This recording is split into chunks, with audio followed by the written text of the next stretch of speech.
testing。大家好，星期六晚第一個成點呢？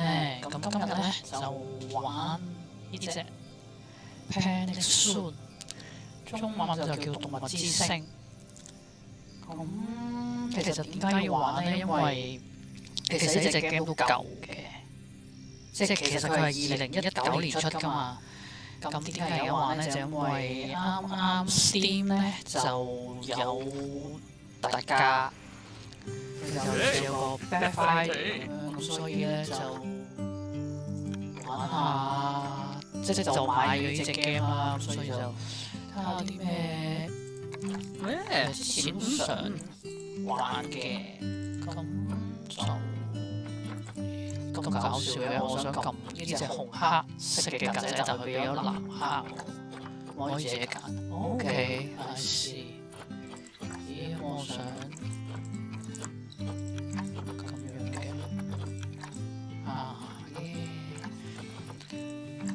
咦，有唔同喎，都係想咁。先，咁所以就買咗啦。咁買咗個，如果基本隻 game 咧就只係60幾蚊，你記得好似。咁但係因為我就買咗個 package 版，都 OK 嘅啫。咁所以就貴少少啦，咁就俾咗161蚊。呢都好喎呢個，咁就睇下可以玩成點啦。呢個都換鞋嘅，即係鞋緊焗嘅 ，OK， 就係咁啦。所以結論就係買咗隻平平啲嘅 game。就160幾蚊，就入邊有好幾個 package， 就點解買咧？就因為其實我好中意玩呢啲，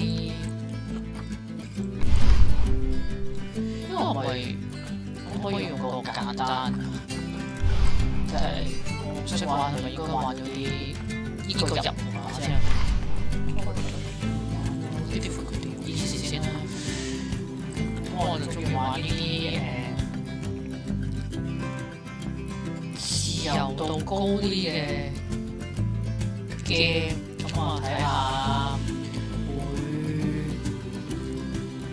玩成點啊。雖然其實2年前啦，但係呢啲 game 唔會舊嘅。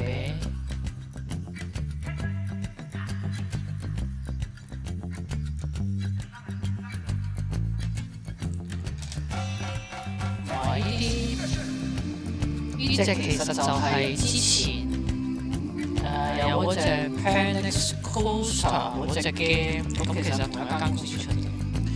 不過呢隻咧就集中係講動物，咁我諗應該啲玩法應該大同小異啦。咁就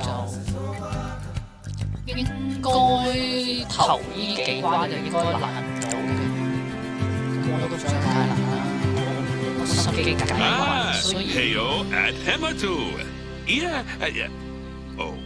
Oh, sorry about that. I have a habit of slipping back into the Planko language.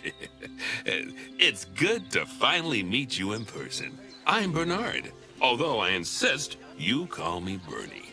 The only person who calls me Bernard is my wife. And even then, only when I've tracked elephant dung into the carpets.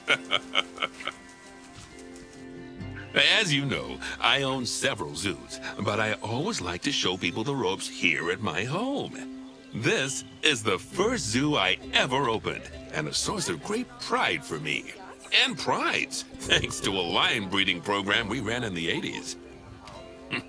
But we're in the middle of a big renovation, and that's where you come in. Sadly, our old contractor had to retire after developing a fur allergy. Poor devil kept sneezing his dentures into the lion habitat. So, it's up to you to finish everything off. Don't worry, though. I'm not completely throwing you into the deep end. My head keeper, Nancy Jones, will be lending a helping hand. Oh, she's a hard worker, and she'll expect you to be too. But I'm sure you'll get along like a house on fire, or even better, one that isn't on fire. Less shouting that way. Hello. Hello there. From that rosy, fresh face of yours, I'm guessing you're Bernie's new hire. Good. Now, I hope you're ready to ditch your diploma because we're about to get really hands-on. But before we begin the real work, how about we familiarize you with the zoo by learning how to fly around it and visiting some of our beautiful animals. We'll start by popping over and having a look-see at the grizzly bears in their habitat. OK， 咁應該啲 control 就同之前嗰個 panic coaster 就應該一樣嘅。好啦，我而家就係試緊啦。咁 OK， 都係咁嘅。咁 Did you know that grizzly bears, also known as Ursus arctos horribilis, can hibernate for up to 7 months a year? Oh, but then again, given the chance, I think a lot of people would do that too. 好啊， Select one of the bears and you'll bring up its information panel.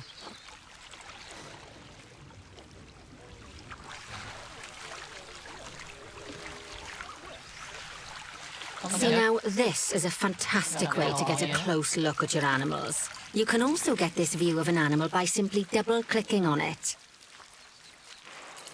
Okay, when you're ready, let's pop over to the other side of the zoo and take a look at the lions. I've marked their location for you to find. 我識睇字嘅，OK。嗱，咁佢咧頭兩個就頭先就叫我要揾到一個 Goose Bear 嗰個位置啦。咁頭先其實佢 highlight 咗，咁我已經即刻撳到入嚟㗎啦。跟住另外佢就係話要撳 animal 嘅 camera 啦。咁頭先其實好容易咧就 high 咗呢隻熊，跟住就撳 camera 就係啦。好啦，而家就 locate the Western African lion。咁咧個 lion 會喺邊咧？呢度係 giraffe， 仲貴啊！要學翻晒啲動物嘅英文。好，呢隻係咩嚟嘅咧？我唔係嘢嚟嘅，實物嚟嘅。咁呢個都係實物。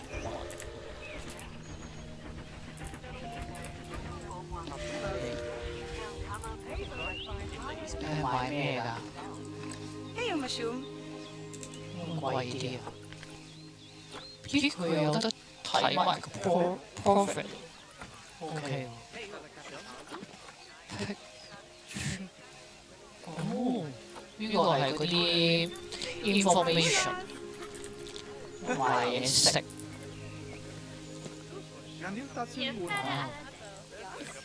咁啦，嘢飲都係之前翻 Costa 嗰個嘅樣啦。咁呢個咧就新嘅，但係都係賣薯條。之前佢嗰個都有得人係賣薯條。火車照計都有一賺錢嘅。咁一樣啦，佢玩佢嘅 task 係有3個啦，所以我嗱聲完成埋呢2個先。咁就可以去 silver 高啦。咁我而家就揾 OK 喺呢度啦，拉咗俾我啦。Panthera leo leo, the West African lion to you and me. Lions are the most social of the big cats, and there can be as many as 40 lions in a pride. Although prides of that size are pretty rare. As Bernie would say, those lions are awesome, which is precisely why I handle the training instead these days. Anyway, how about we get started on those objectives? Come on, let's head over to an empty habitat and see what needs doing there. 點解啲人要塞晒喺度咧？開太陽能板喎，堅 work 定假 work 㗎？呢個係水喎，咪淨水嗰啲啊 ？OK， 好多新嘅嘢。咁我哋頭先搞掂咗個，我未嘅，未搞掂個。跟住要 locate 一個係 empty 嘅。哦，呢個係 empty 嘅。locate 咗啦。其實係佢 As you highlight can 我哋。 see, it's a lovely space for animals, but it's missing a certain something. Well, two somethings. Warthogs. So I'd like you to adopt a pair of them. To adopt animals, we need to open the animal market, which is in the animal trading section. OK 喺呢度 trading section。 There we are, a pair of perfectly splendid warthogs for our zoo. Just click on them and select Adopt from the side menu. Normally the animal exchange would be full of animals, but I've emptied out the market while you learn how it works. The last thing I need is you accidentally ordering a dozen elephants.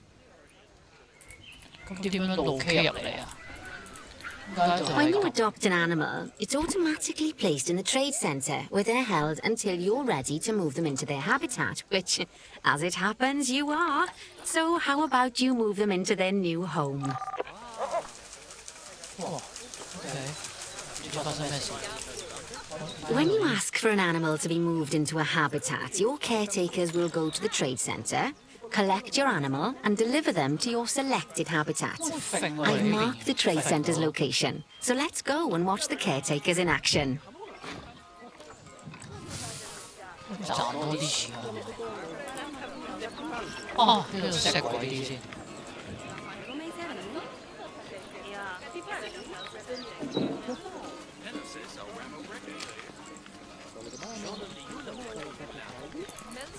搞掂，好啦，而家。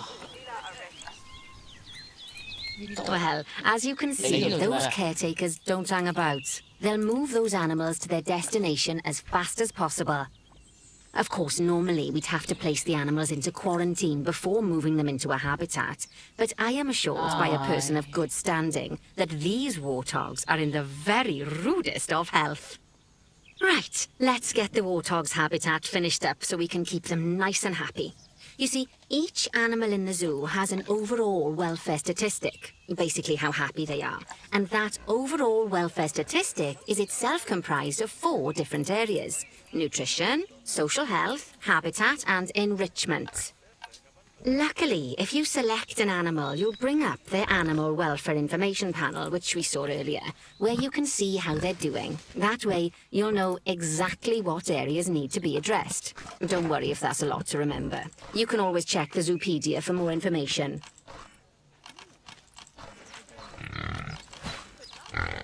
Let's start by making sure we're taking care of the warthog's nutrition welfare.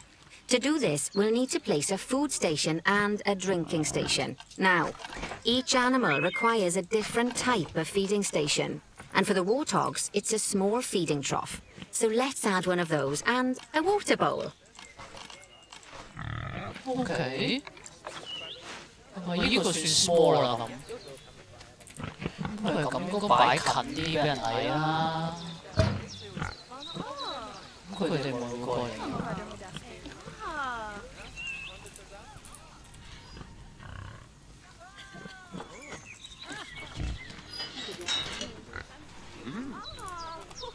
跟住就到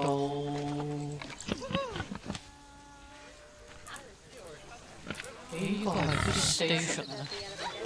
哦，sorry，原來呢個真係水。 Animals also require stimulation to keep them happy. Let's add a lovely mud bath for the warthogs to roll around in.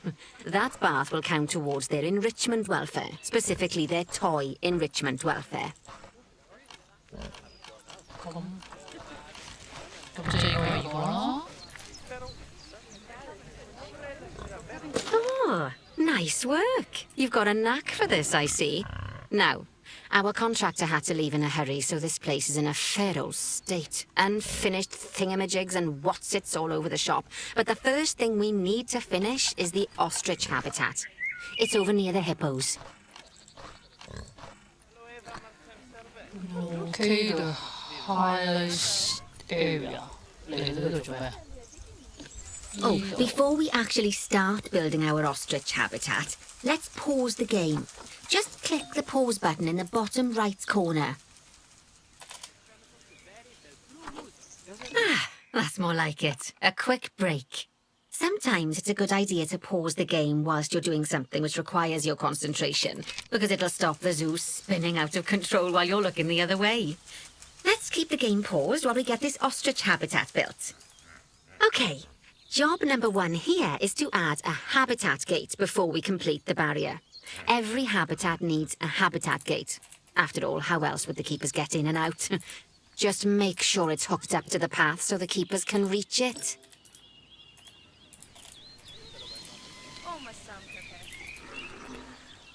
Kate， 呢個係咩？OK， C， 咦？但係佢俾我 OK 要咁樣。Right, let's complete the perimeter barrier so we can adopt us some ostriches. I've marked out an area for you to use, so I'd like you to finish off the perimeter using the brick barrier.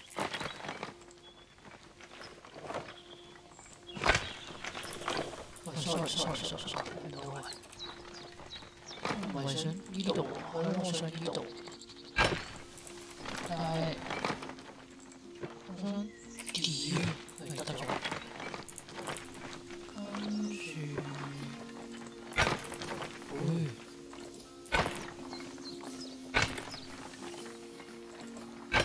住，要咁 Good work!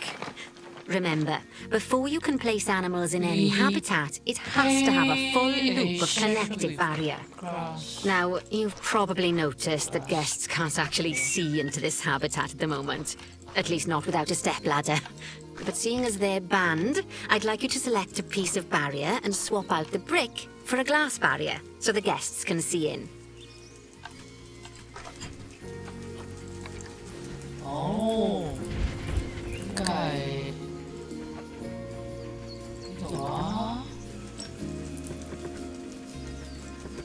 Yeah.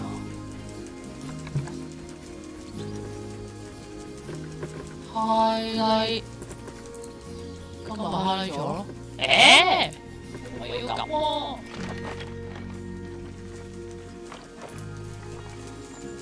Highlight session. There we go. Oh, Adding in okay. more windows gives guests even more opportunities to see the animals in a habitat. It's always best to make sure the guests can get a good view into a habitat from the path they're walking on, because it makes them happy, and because this would be a pretty terrible zoo if they couldn't. The last thing we need to do is to add a donation box. You see, when guests enjoy the view of an animal, they'll make a donation. Just make sure you put them in easy-to-reach places, like near a viewing point. Donation boxes are one of the main sources of income for the zoo, so make sure you remember them. By the way, as well as pausing the game, you can speed the game up by clicking on the fast-forward button. It'll run everything at 2 times and 5 times faster. It can be useful, especially if you're waiting for money to accumulate or for animals to be delivered to your habitat. Personally, I use it when I'm waiting for a brew to finish. All right, you've finished the habitat, so it's high time we adopted those ostriches, don't you think? Let's get 4 of them in here.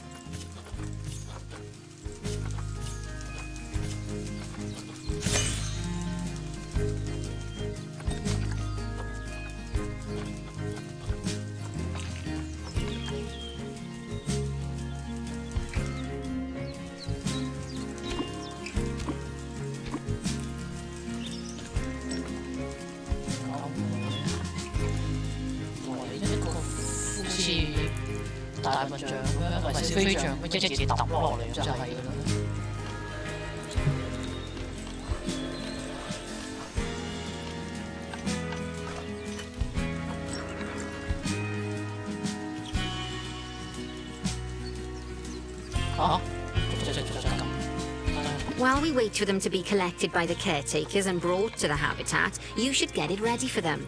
Add a suitable feeding station, water station, and an appropriate food enrichment item. It's often best to place things like enrichments and feeding stations near to the habitat perimeter, so guests can get a really good view of the animals.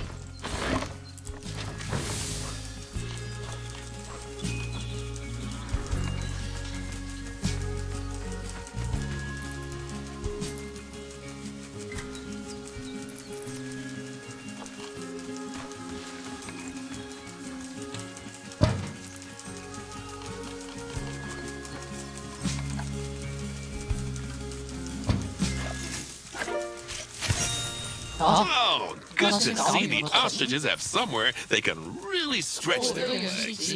Did you know they can actually run at 43 miles per hour? Oh, heaven forbid they ever escape. The speed camera finds alone would bankrupt us. Well,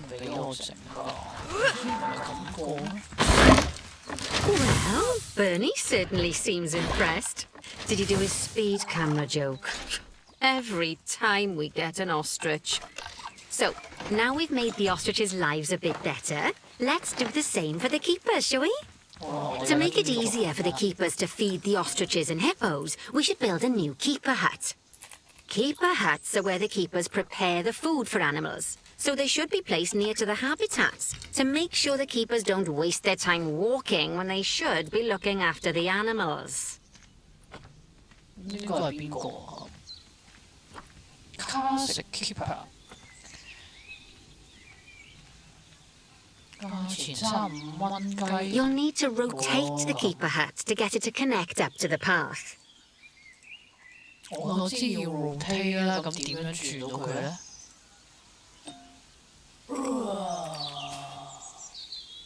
？90度，唔90度。唉，唔記得咗係用呢個添。嘿嘿。OK。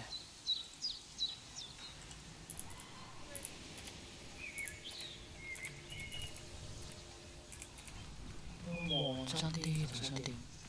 咁佢行入嚟啊！我撳㗎啦。做乜嘢啊？啊？咦？啊？哦？啊？我唔係執咗佢咩？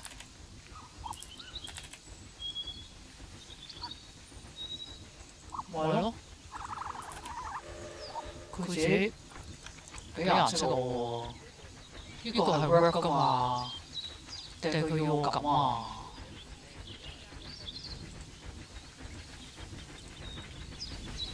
哇！點啊？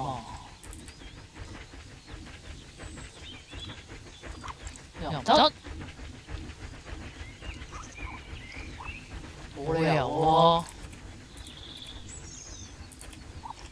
點啊？褪後啲啦，又唔得，點啊？寫邊邊門口咧？哦，唉，玩嘢啊！乜唔爆粗唔得？咦？咁我想轉翻呢個。sorry 啊，鬼知咩？你揈就揈個 pat pat 俾人，黐線。好。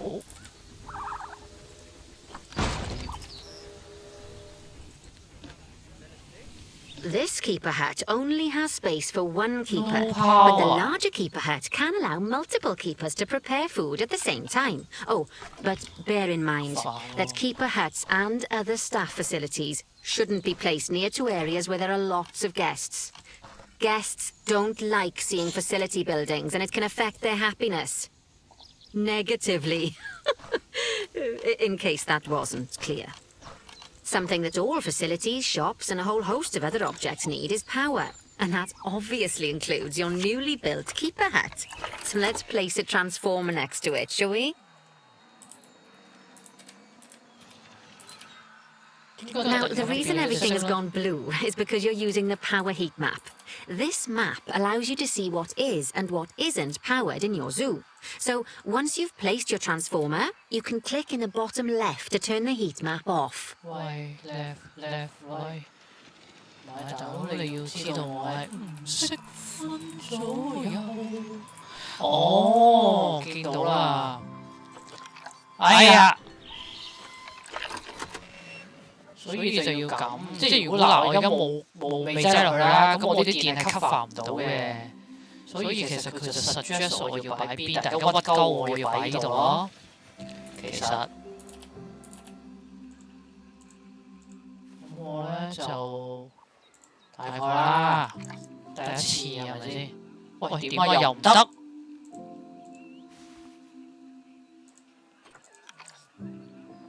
玩嘢啊！又，妖，講啊次次俾個 pat pat 人黐線㗎。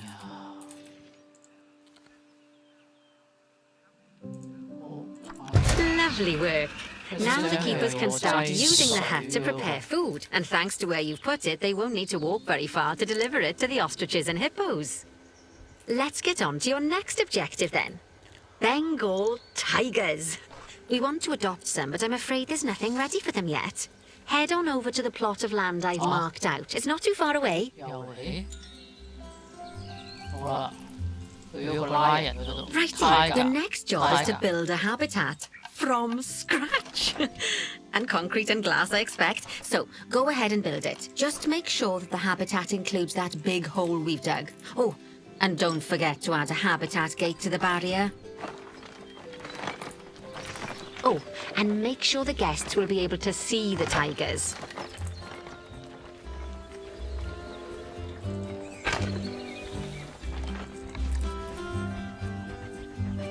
我冇擺錯位啊！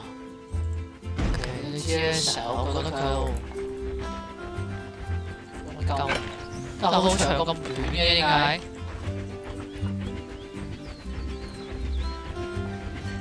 得唔得㗎？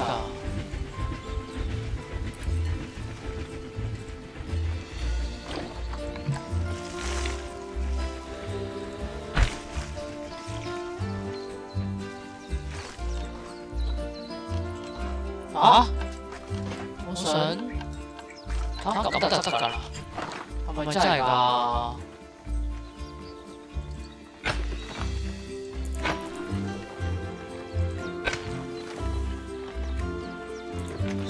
起咗咁先之後再拉翻佢。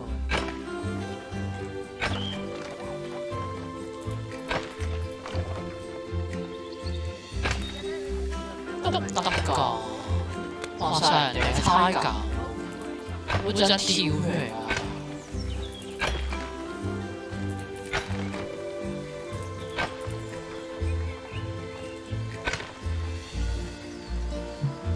得，睇唔到啦係嘛？我覺得佢喺度走出嚟喎，真係。咁會點啊？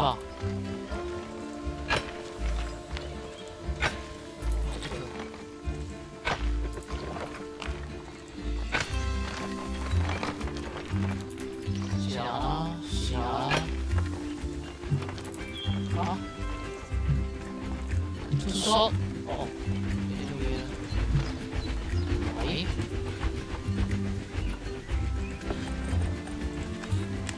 咁索啦啩，都索，我就俾你搞到索索地。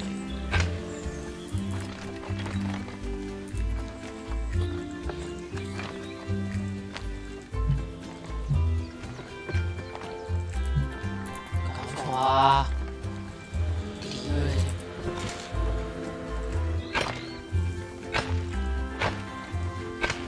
錯啊！ 耶！喂，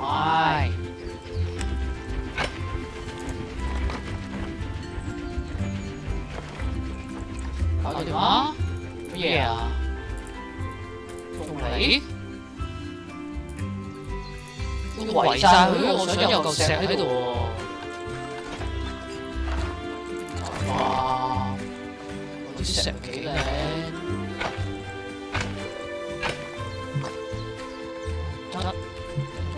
晒。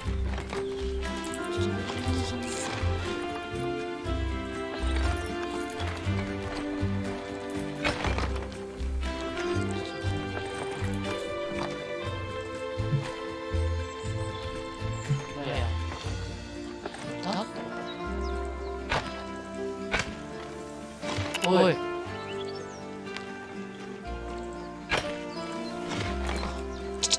啊！ 搞掂喎！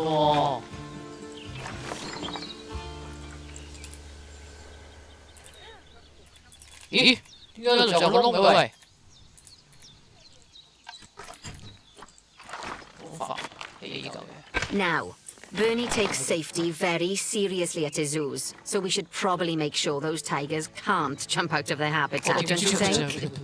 The way we'll do it is by changing the height of the habitat's barrier. Okay then, you should start by double-clicking the habitat barrier, which will take you into barrier editing mode. 撳呢個。Great. Now highlight the entire perimeter of the habitat. You can do that by clicking and dragging the barrier selection tool.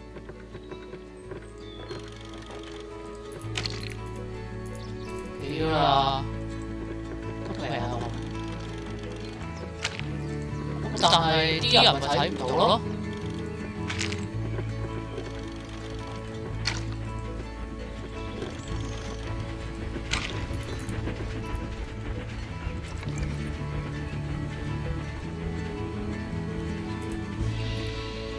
3.37幾玩嘢啊？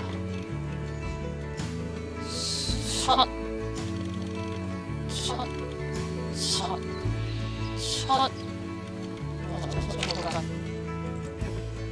哇！點啊？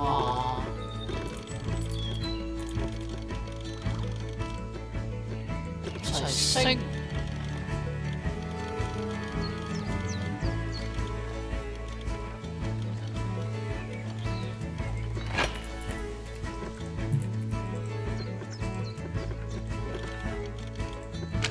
試下咧，總之係點？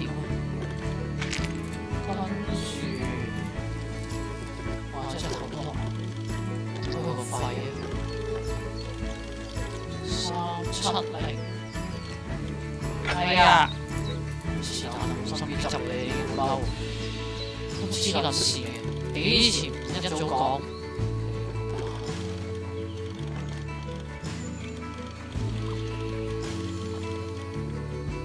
啲人點睇嘅咧？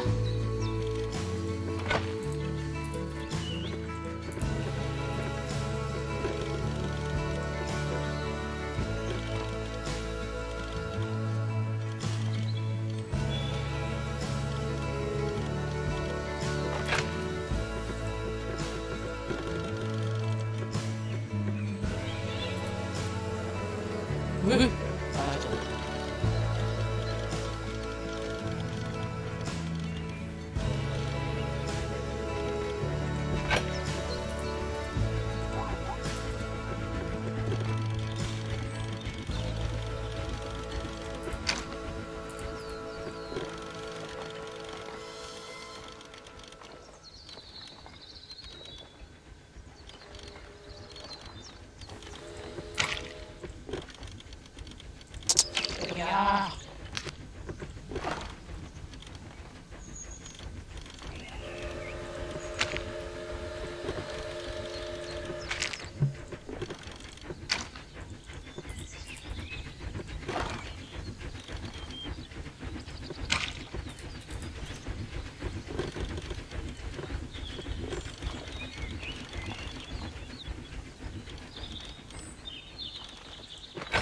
搞掂。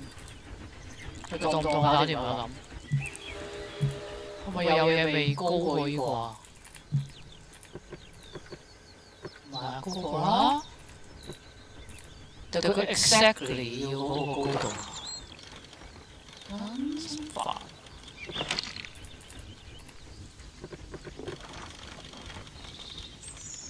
7、0，哇！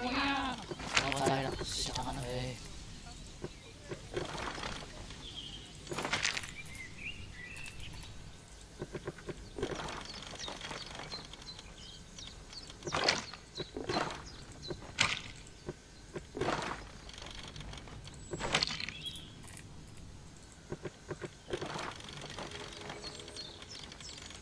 我低得無可再低咯。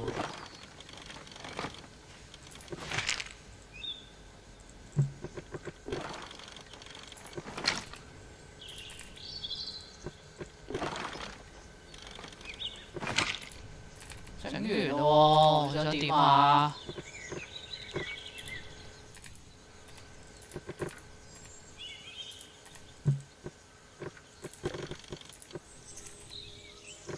點啊？係咪一定要我高度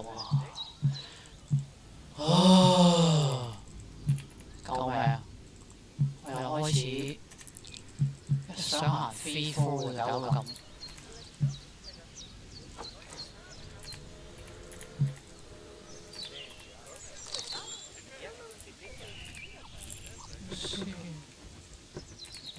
到依個，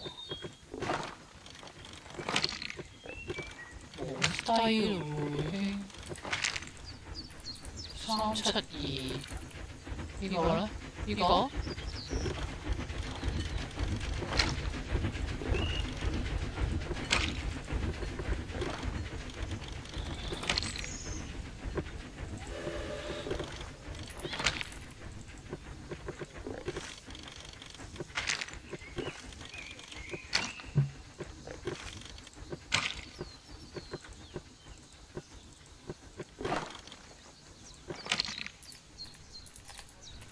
冇咯，想點咧？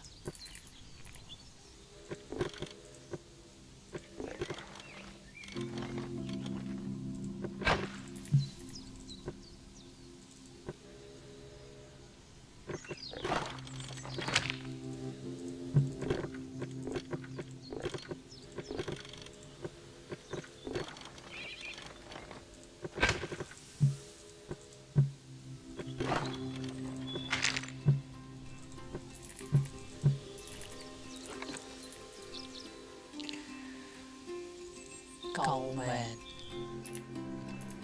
都係咩？女反應我。shit！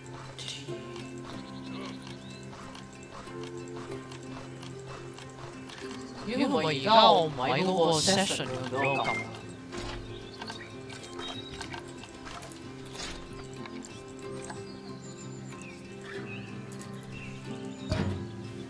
咦？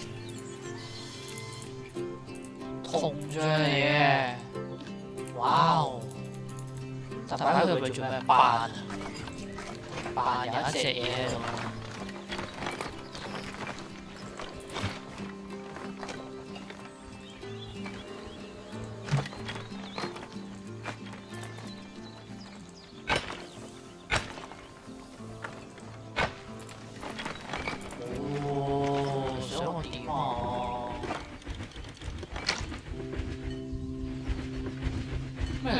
Now you've got all of the perimeter selected, you can increase the height of it by clicking and dragging the barrier height tool upwards.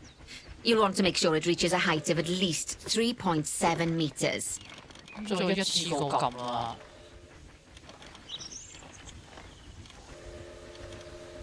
但係手抽筋咁點算啊？嗰陣得咗，咁遠咯喎，唔俾我變翻普通嘢啊！得咗。咁遠啦，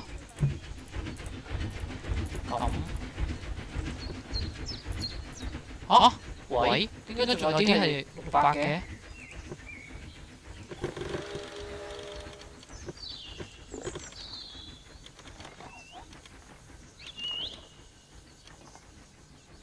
點解有啲係608啊？可以點啊？我咪要 delete 咗呢幾個再砌過咁。就喺呢度。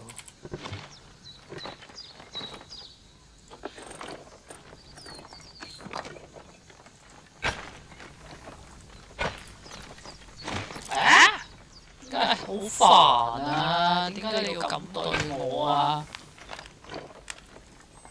？OK， 好，交叉咗先。喂，起完喎！我起完喎！因為佢唔當我係 OK 咗啊？呢個啊？點啊？錯咩？冇錯喎，而家點啊？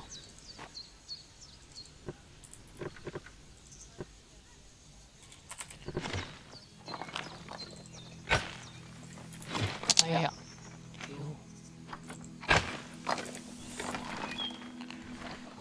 點解你要咁做咧？我卡咗喺度，想點咧？跟住又唔俾我撳呢個 donation box 喎。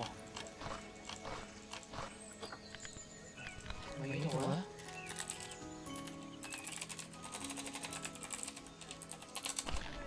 出唔到。我記得頭先喺 facility 度撳嘅。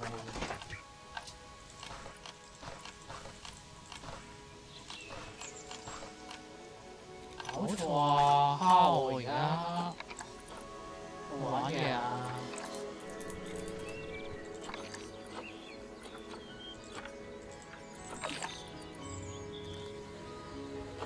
咁點啊？咪慳晒佢之後，我成個電鳩咗佢咧？喂？屌佢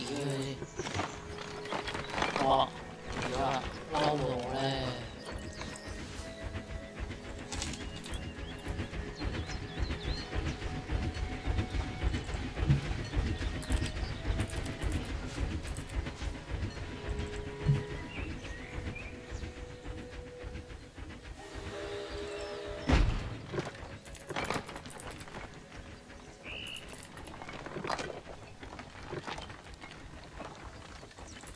唔夠你啦，總之圍咗先，跟住咧就再將佢起到你頭先所講嗰個咧37是但。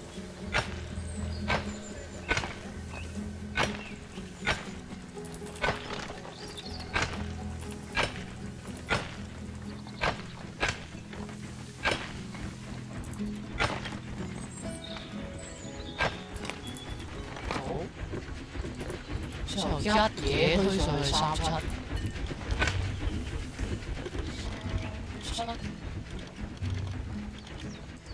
Now that the habitat is in place, don't forget to put down a donation box near to your viewing areas. We need every dollar we can get. Especially as these tigers aren't exactly eating instant noodles for lunch. 喂，點解紅色嘅？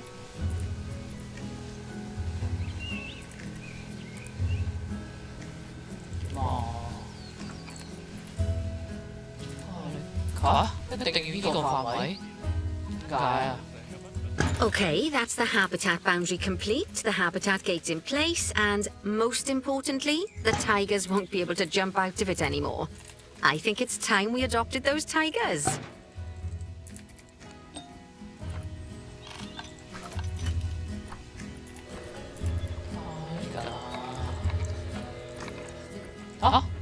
Nâng?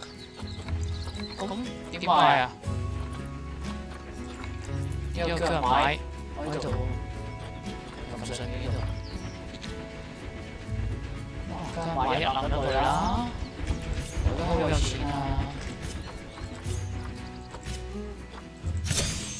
，30幾萬啊！開埋咧。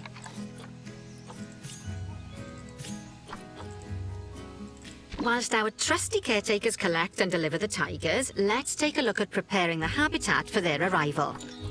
We'll start with the basics. Add a suitable feeding station for them.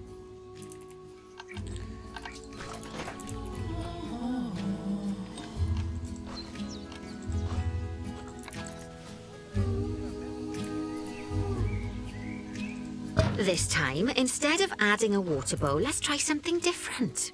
Some animals need a pool in their habitat so they can go for a swim, but they can also use it to drink from. All you have to do is make sure the banks of the pool have a gentle slope so they can easily get a nice, refreshing drink. There's already a pool excavated, but you still need to fill it with water. You should do that by going into terrain and selecting the water tool.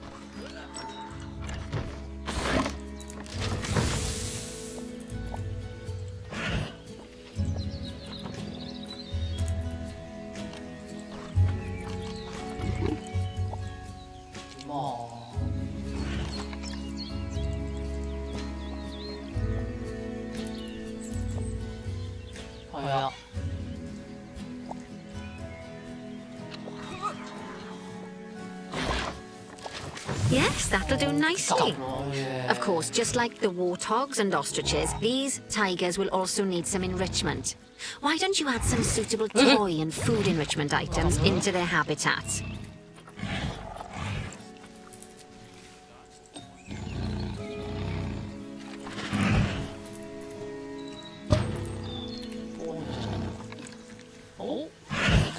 睇下。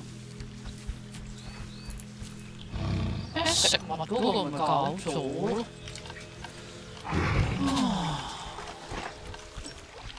食物油加油嗎？查咗先，冇啱喎。我做咗啲咩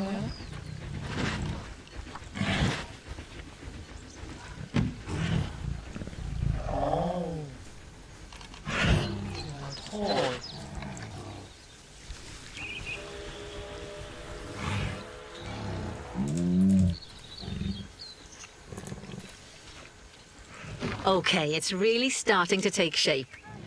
Now, the tigers will need a shelter in their habitat so they can hide from the guests, or more likely, the bad weather. Although given that we're in England, you might want to think of that just as normal weather. Go on, add a shelter to their habitat. You can either build one from various suitable bits and bobs, or if you like, just pop down the blueprint that I've already built for you.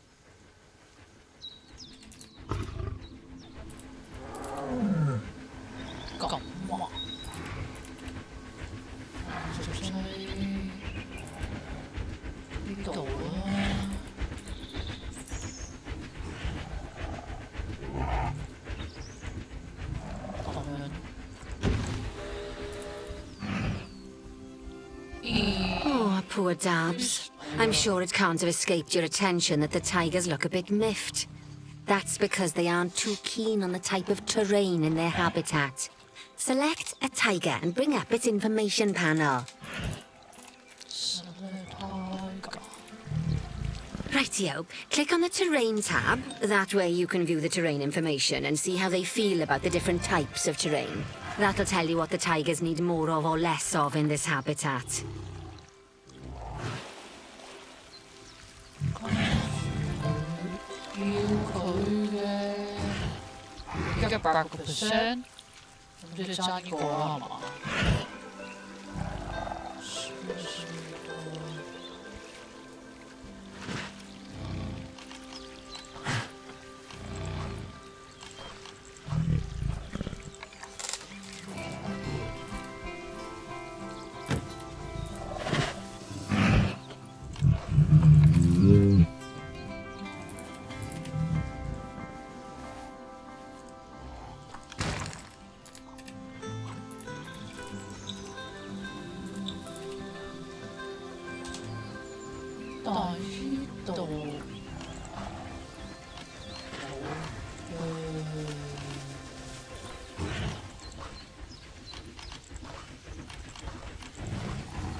其他嘢已經唔好揀。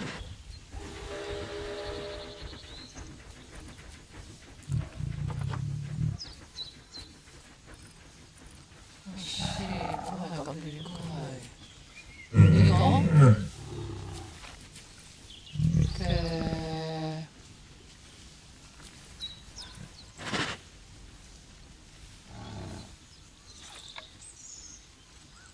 哦，佢係真係得。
人食緊喎，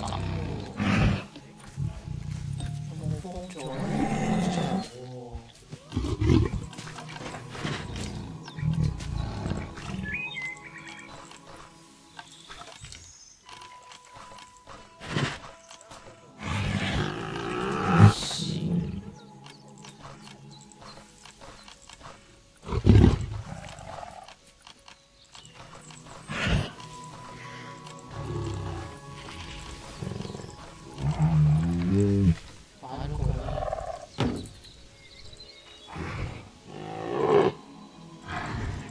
擺咗落去就。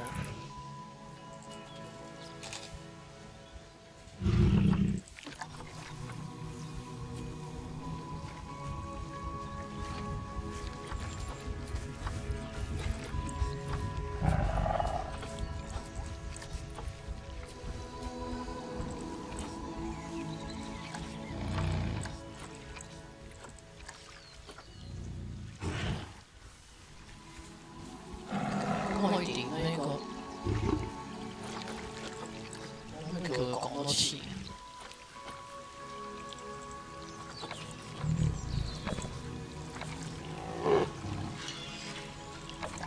咦，有人入嚟，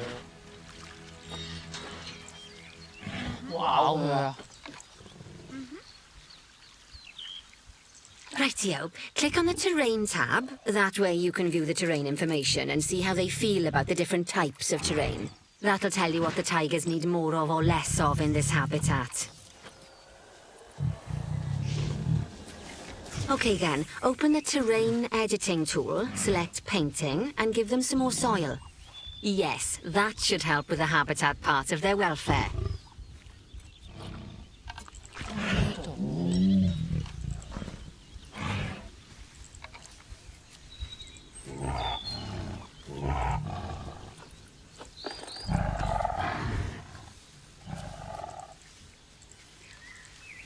Mom?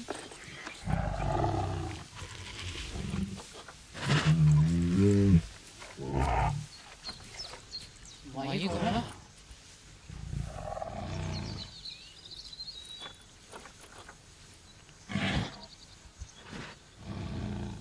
？Listless Casa，即係咁啊要。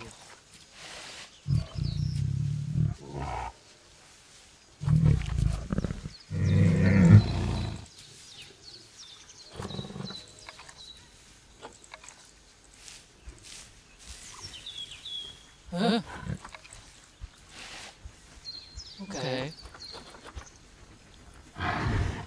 跟住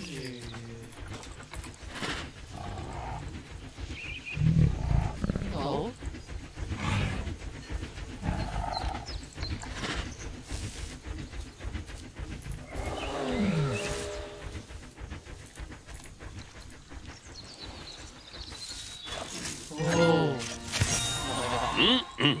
They say that good fences make good neighbors. I guess that's doubly true when one of the neighbors is a Bengal tiger. Still, those tigers look so happy that I doubt they'd leave, even if you did poke a hole in their fence. Oh, but for heaven's sake, don't test that theory.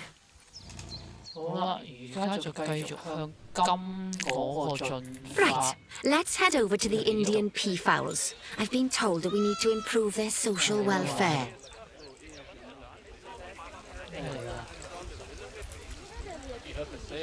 Now then, just find one of the peafowls and select them to open our information panel. Then we can have a good gander at how they're doing. Although technically, I suppose gandering would just be for geese.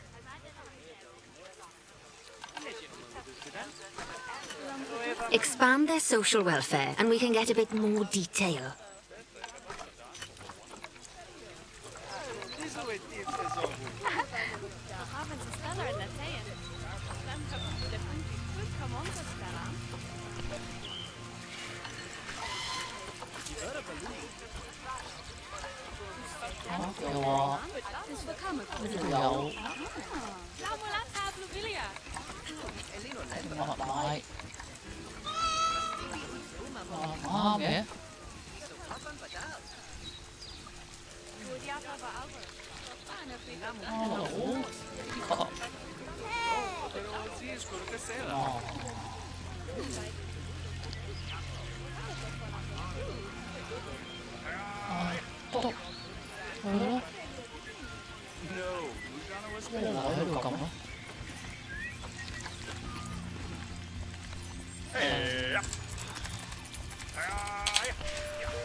Oh, 出咗字。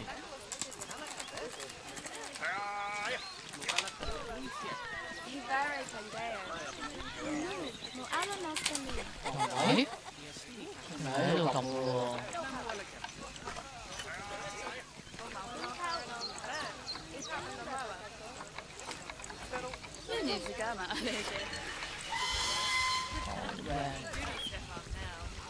佢講多次。Expand their social welfare, and we can get a bit more detail. More detail。我而家唔使要 more detail 大佬，唔係嗰隻 more detail。detail 排咩啊？哦，排嗰個油，跟住我話車車，都俾錢啦咁。啊？唔係入嚟俾錢嘅咩？我要維修，俾錢佢要嘛？講錯，冇錢收。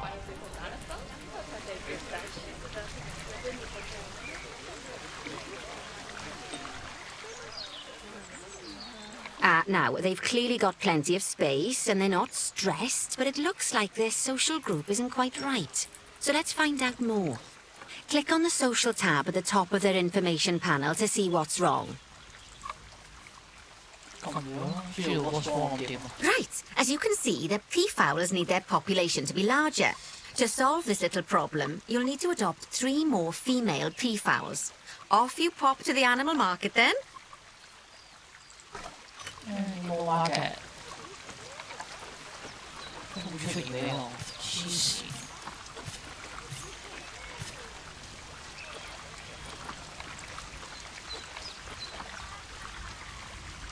Good work on those peafowls. I expect they'll be delivered soon. But sadly, it sounds like our snow leopard is a bit grumpy. Let's head over there and see what's wrong with her.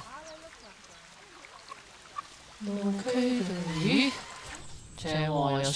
Just like people, animals can suffer from stress if things aren't quite right. You know, like when you see someone put in the milk before the tea bag. In the case of these snow leopards, they're a bit stressed by their lack of privacy. You can lower their stress levels by swapping out the normal glass barrier by their cave for one-way glass. It's not a cheap option, but I think they're worth the expense, don't you? This will give the snow leopards somewhere to go when they want to get away from the prying eyes of the guests.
Of course, when an animal isn't in its natural biome, it's probably going to be too hot or too cold.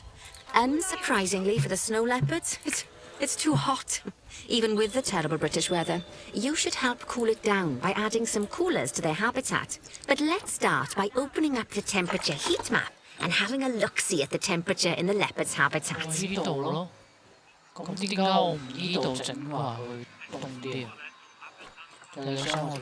As you can see, we already have one cooler in there.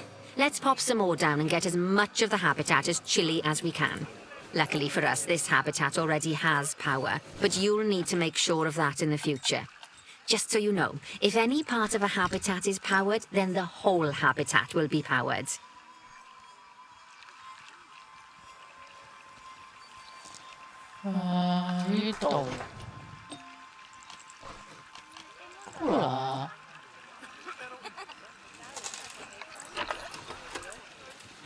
哇，想點啊？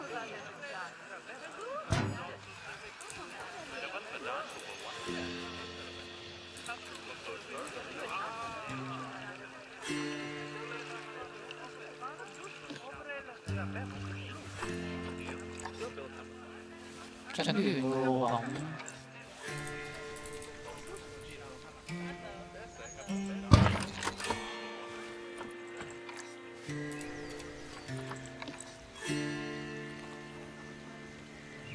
哦，要加3個。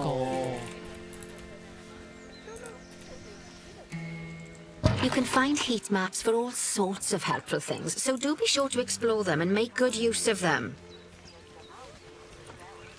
It'll take a little while for the temperature to adjust once you've added coolers or heaters, but now we've got the coolers in, we can address the leopards' terrain welfare. You see, what the leopards really want in here is snow and rock, so let's make that happen.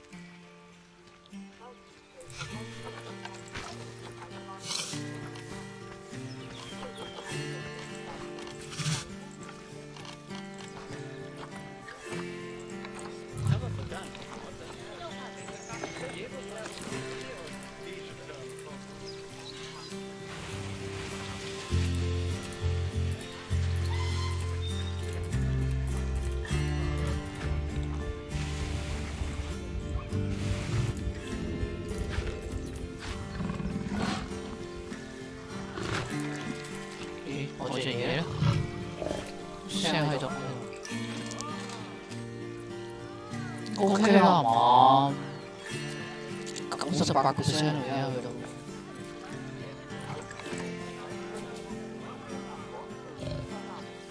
而家去到。100，玩嘢。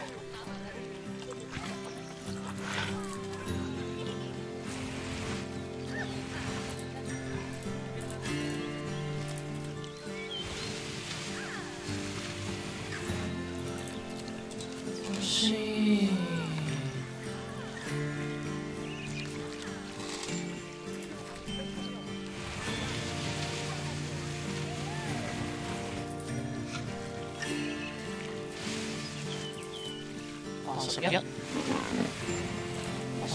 即係其實油真係個地方變咗船啦。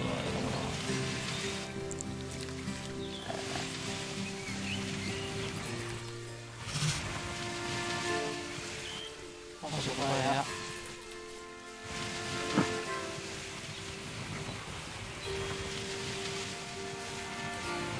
我但係要翻翻先，我個油熟細啫。Now then, all of that should give you a pretty good understanding of how to make animals happy. So I'd like you to go and check on all the other animals in the zoo and fix up any issues with their habitats. That'll increase the average welfare of the animals across the whole zoo. And that average welfare is a very important statistic. Now, to quickly see how all your animals are doing in the zoo, you should go into zoo management and then into the animals section. Not bad. Not bad at all. I think it's fair to say that you've passed the first part of your training with flying colours.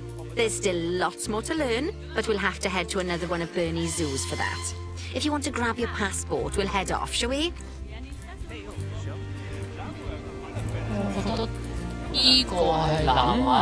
Sounds like you got the whole zoo purring away nicely.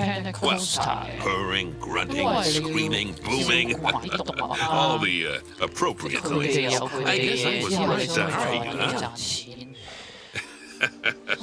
Don't tell her I told you, but Nancy wasn't sure you'd even last the morning. So, we're happy this is working out. And Nancy owes me a foxy coffee. As strange as it seems, considering we just met, when I look at you, I feel like you're the child I never had. After the one I did have, obviously. But you see, zookeeping's not for my daughter.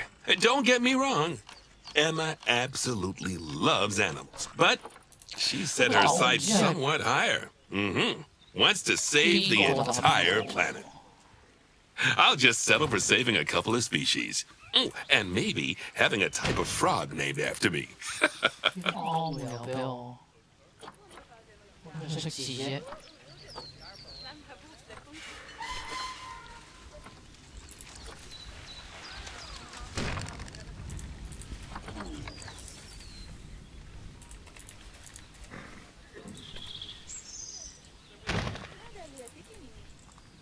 呢個 OK。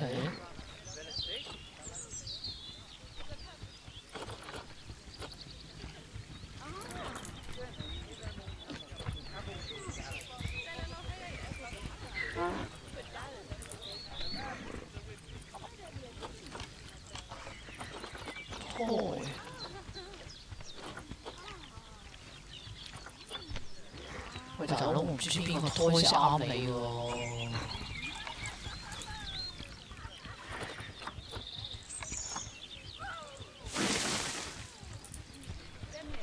好明顯唔啱啊！冇加6分。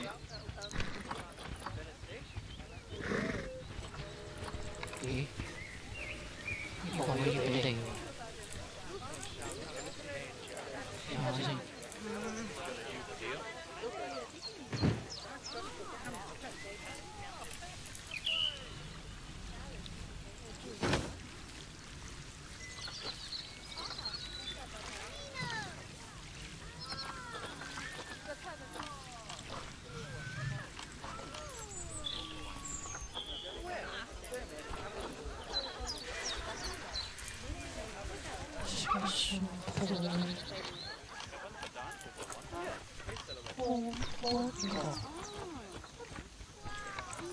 哦，唔使喎，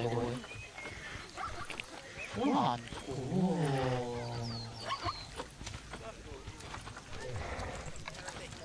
睇下先，有冇安咗？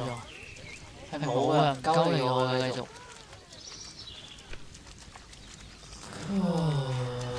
好難估啊！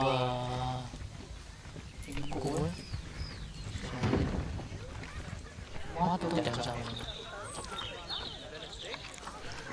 又唔係啦，唔細個。波波好似啱佢哋玩，掉俾佢哋先。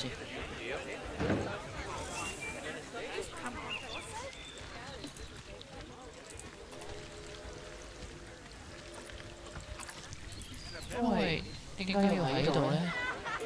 即係話晒呢度已經係本身已經有錢啦，40幾萬，我已經唔需要再擔心錢嘅問題。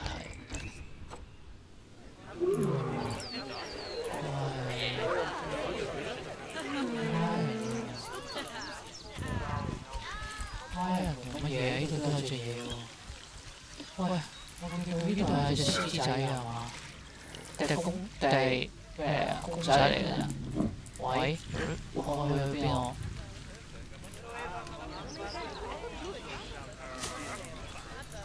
哇，點解咁嘅？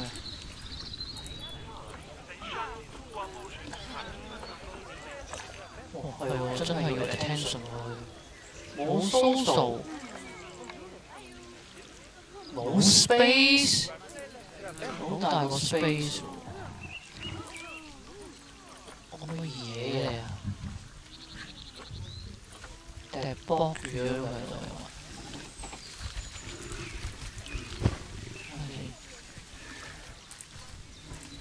飛入去，呢個救你唔到喎！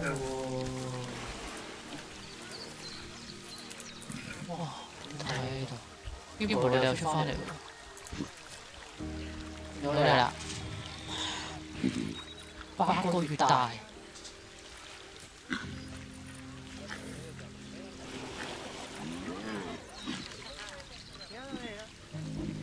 俾啲玩具你玩咁，紙箱，呢隻最中意玩紙箱，有波波。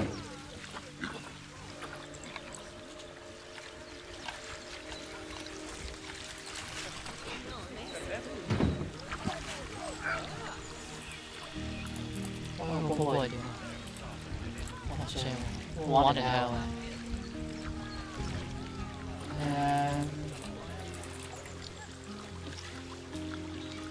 Hungry？ 你哋咩食嘢？Wolf。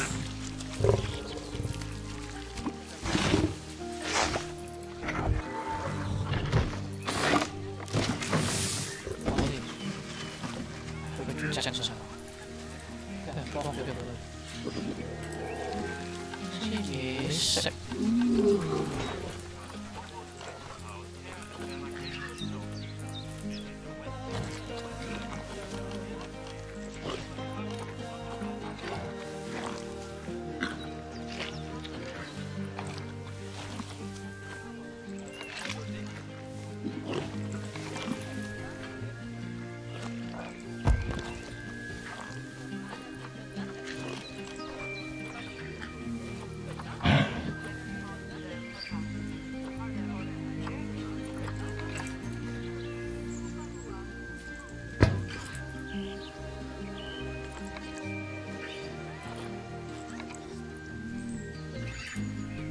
搞掂，正常翻晒。呢度有啲乜？冇問題啦，佢已經。但係真心呢只真係，而家睇真係唔要玩啊！呢個就係食呢個，食呢個，應該就係食呢個啦。未明晒。啲嘢，揸住隻牌啊！終於，好衰。馬騮，應該要馬騮。喂，寫嗰啲英文唔係英文嚟嘅。揸住啲牌點解？正，呢個真心咁賺到錢。profit 咁低嘅。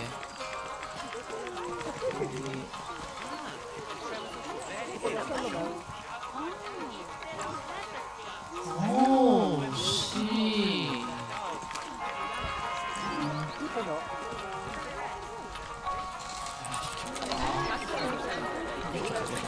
手抽筋。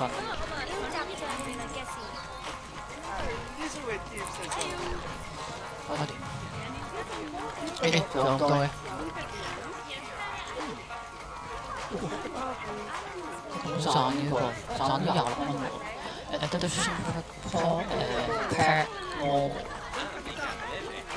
哇！咁賺。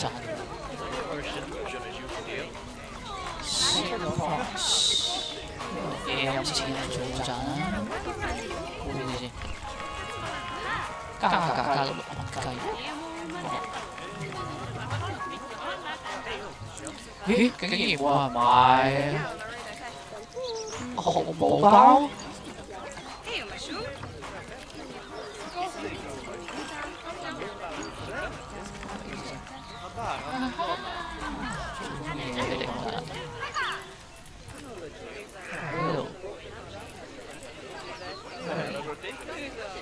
呢個成溫室咁樣，叫咩啊？唔知，似係植物嘅問題。龜龜，你哋點啊？哇，70幾%喎，唔係好喎。我幫你睇睇下，睇下咩事先。你想咁樣？定係想咁樣？哦，整嗰啲嘢食俾你先。呢個食呢個㗎？又好似唔係喎。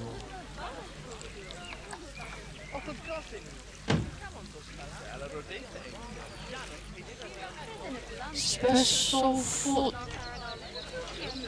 我唔知你係用咩 special food 啊，大佬啊！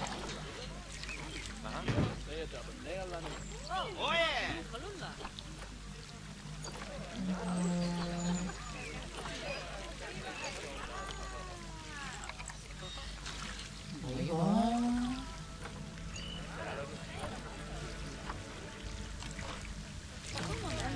推啊出粉，我唔係啊！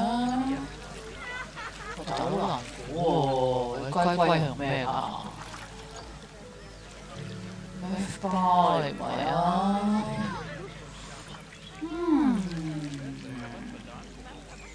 不如牽實得唔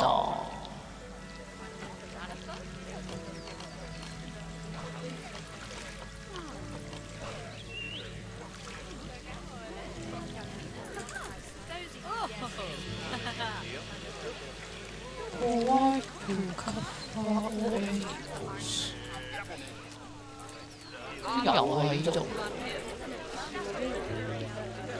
死啊！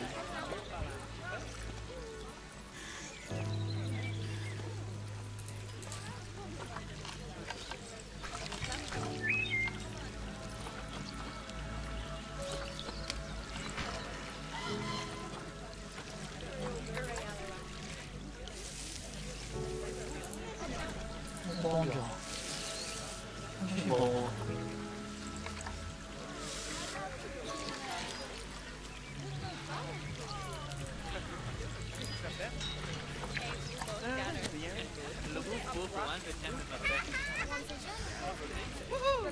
我哋完全係零喎，因為佢點搞啊，大佬？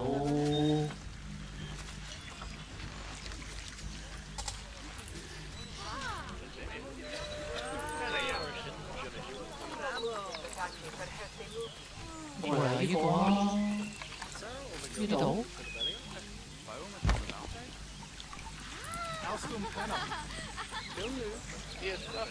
Special toy， 真心唔知點樣俾 special toy 嚟喎。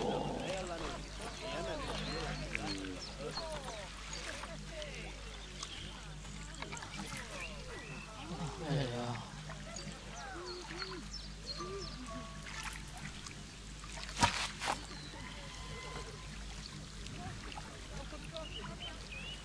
唔係。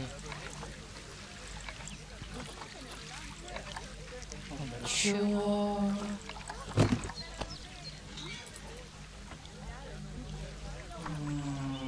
救命啊！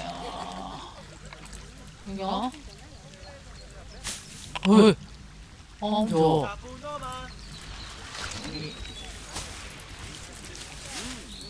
跟住食物啊都，唉，真心難過大佬。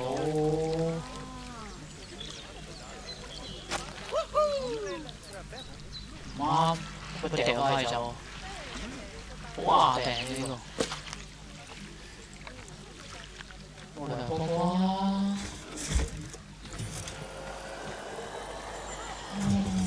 Special food。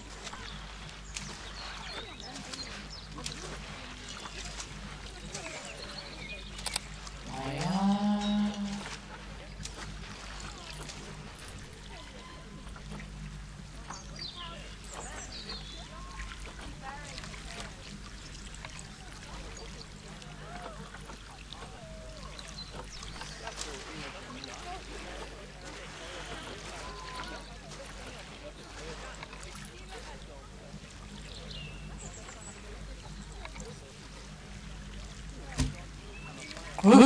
竟然啱咗！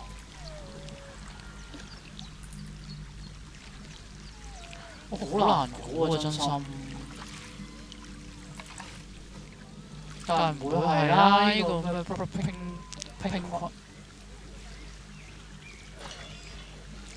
術，成日突然間唔得行翻。做乜嘢啊你？交配啊！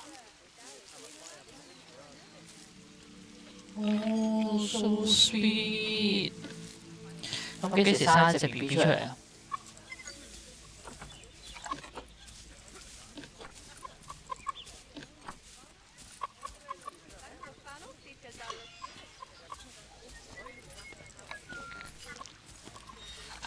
又係 food。啱。好難估啊，大佬！因為佢哋又唔講嘅咧。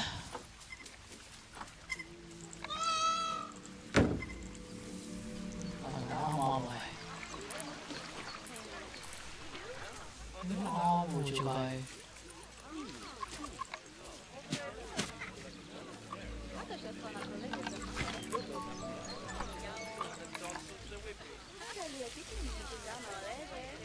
有冇啊？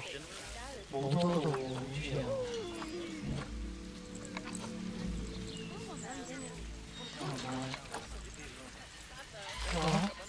都唔係。咁用咯。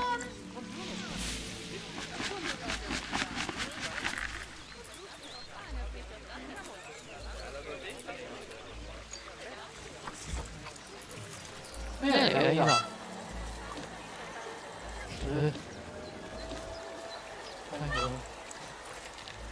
照教佢。喂啊喂，又俾我撳啊！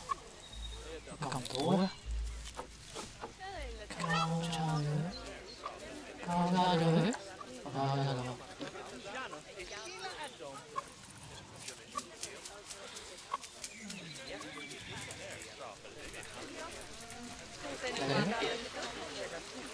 乜都 OK 就爭呢度，呢度。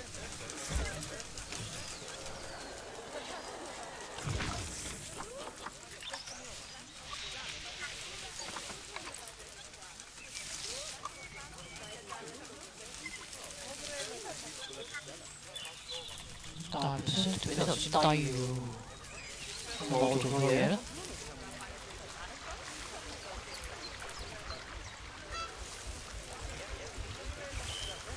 但係我覺得有啲草又冇低到喎。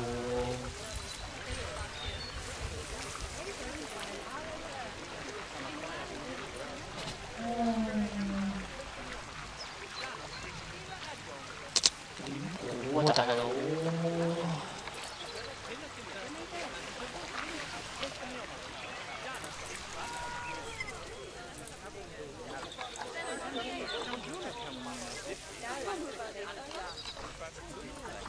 都係我打，係啊！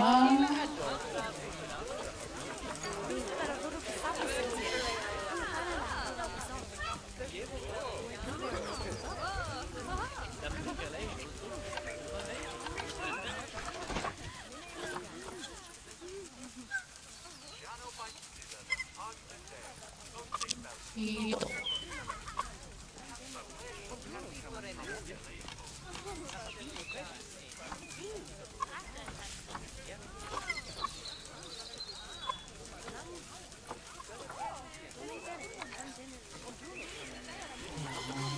呢個唔似啊，呢個又唔係啊。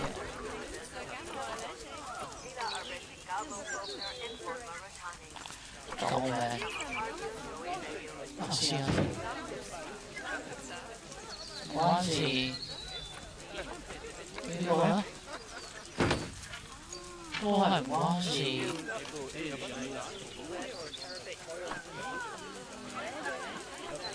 呢度擺咗又唔係呢兩個嚟喎。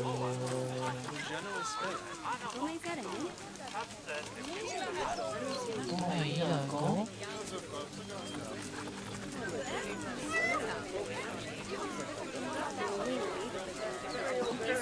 不過其實係咪上邊呢個 icon 係有分嘅？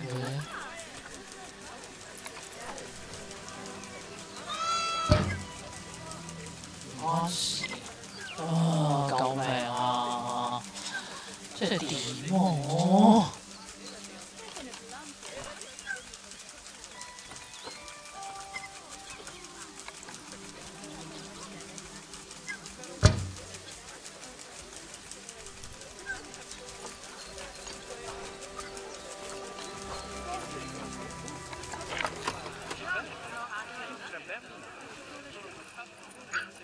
都唔似關事啊！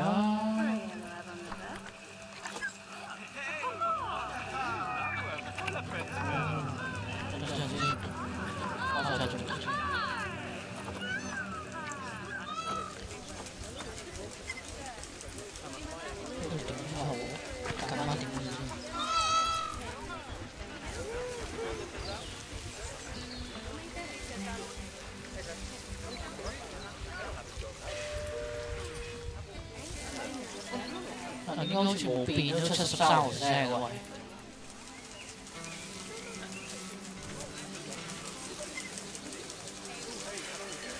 74。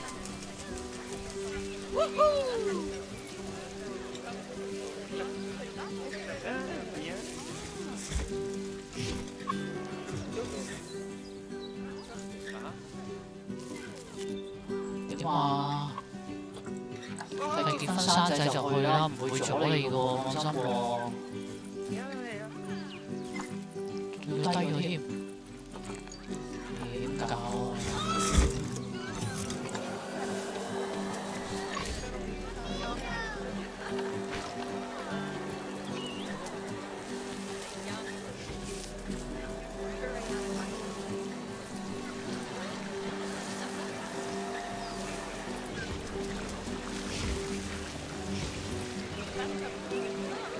又加要70，冇70唔高嘅啫。其實係點計先？佢嗰個答案。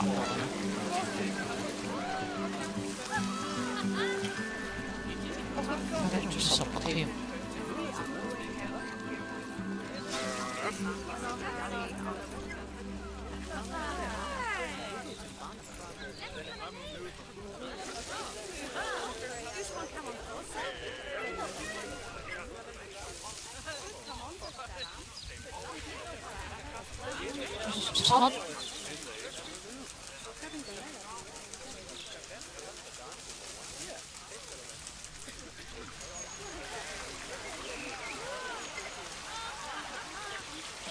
718添，即係點咧？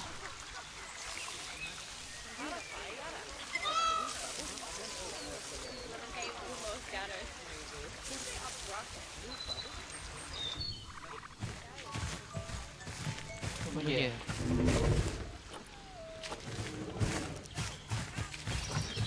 哇！呢個石仔，車仔。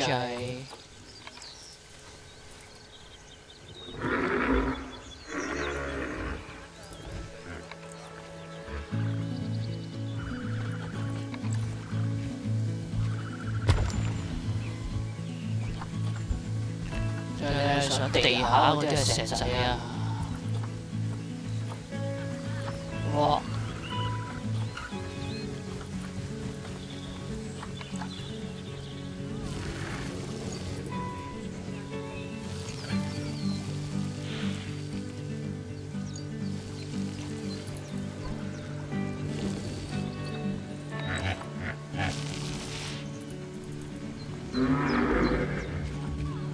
落咗咯！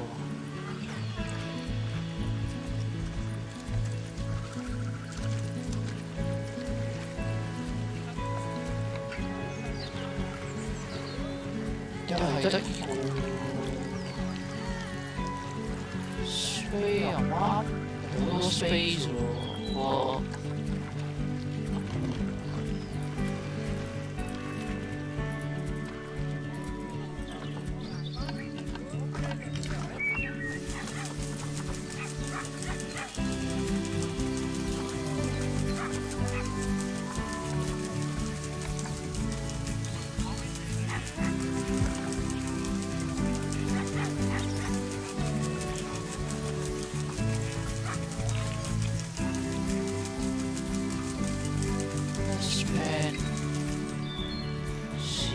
食物好少咯，已經係啊屎嚟㗎！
真心唔係好明，咦？呢隻咁開心先，呢一個隻會開心。我哋睇緊唔係一樣嘅嘢咧。哦，好。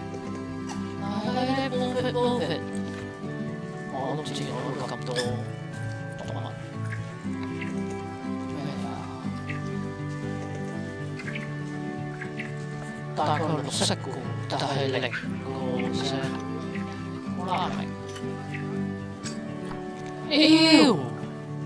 What the fuck？ 好頭痕！Oh my god！ 咩有蟲㗎？係啊！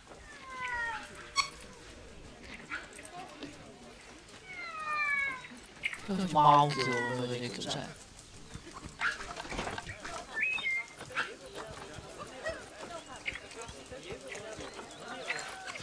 唉，累啦！俾佢頭先啲蟲嚇之後，而家心神恍惚。好，玩到嚟度，今日破第一關啦。咁下次就再破，就繼續去試呢啲嘅 mission 啦。咁就需要冷靜一下先，俾頭先啲蟲嚇親。好，下次見，多謝大家。